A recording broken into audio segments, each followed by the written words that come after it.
Delhi NCR में प्रदूषण का ग्राफ बढ़ता जा रहा है। एक्यूआई खराब श्रेणी में पहुंच चुका है। तो वहीं बढ़ते प्रदूषण को लेकर आरटीओ विभाग भी सख्त हो चुका है। ग्रैप 2 लागू होने के बाद आरटीओ की तरफ से टीमों का गठन किया गया है। जिन कॉमर्शियल व्हीकल का पोल्यूशन सर्टिफिकेट एक्सपायर हो गया है, उनके ऊपर कार्रवाई की जा रही है। अब तक 10,000 वाहनों का चालान किया जा चुका है।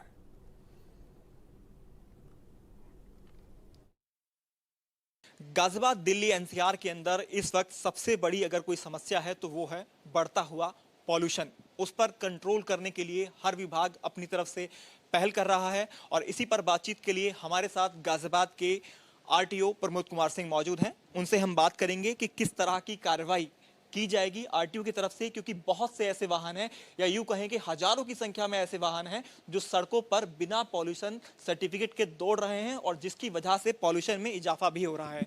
सर, किस तरह की कार्रवाई समझें कि आरटीओ की तरफ से की जाएगी, क्योंकि ये बताया जा रहा है कि बड़ी संख्या है ऐसी बसों की और वाहनों की जिनका पॉल्यूशन खत्म है और पॉल्यूशन खत्म होने के बाद भी एक तरह से कहा जाए कि वो डग्गा मार बसें बहुत ज़्यादा पॉल्यूशन फैला रहे हैं। नहीं, मैं इस पे आपको ये बताना चाहता हूँ कि विभाग में कोई भी कार्य यदि वाहन संबंधी है, यदि कार्यालय में आता है कराने आदमी, तो पहले प्रदूषण उसका सर्टिफिकेट मांगा जाता है। बिना उसके कोई कार्रवाई यहाँ कार्यालय स्तर पर नहीं होती है।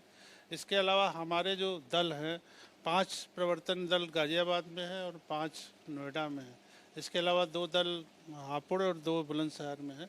ये रेगुलर कार्रवाई करते हैं और प्रदूषण प्रमाण पत्र यदि किसी का वैलिड नहीं पाया जाता है तो उस पर तुरंत कार्रवाई की जाती है। अभी तक करीब 10,000 वाहनों का प्रदूषण में चालान 1 अप्रैल 2024 से किया जा चुका है। इतना आप मानते हैं कि पॉल्यूशन बढ़ाने में ये वाहन बहुत ज़्यादा प्रभावी होते हैं, क्योंकि जिस तरह से पॉल्यूशन खत्म हो जाता है या फिर अनफिट गाड़ियां रहती हैं और सड़क पर चलती हैं, पॉल्यूशन करती हैं, हम देखते हैं बहुत सी गाड़ियां तो धुआं छोड़ती हैं बहुत ज़्यादा, तो कितना ज़्यादा इफेक्ट होता है वातावरण पर इन गाड़ियों का? देखिए, एनसीआर में अब बिना यूरो 6 जिनकी गाड़ियों का मानक है प्रदूषण का, उन्हीं वाहनों का पंजीयन होता है। इसके अलावा हम लोग और वर्तमान सरकार इलेक्ट्रिक व्हीकल पे बहुत जोर दे रही है। जो ईवी पॉलिसी है उसमें बहुत छूट है। कार्यालय स्तर पे जो रजिस्ट्रेशन हो रहा है उसमें प्रति माह 1,000 से 1,500 गाड़ियाँ ईवी हो रही हैं जो प्रदूषण मुक्त हैं। इसके अलावा वाहन से संबंधित, जो वाहन के प्रदूषण से संबंधित टोटल प्रदूषण का जो एयर क्वालिटी इंडेक्स है उसमें 12 से 14% वाहनों के प्रदूषण से होता है।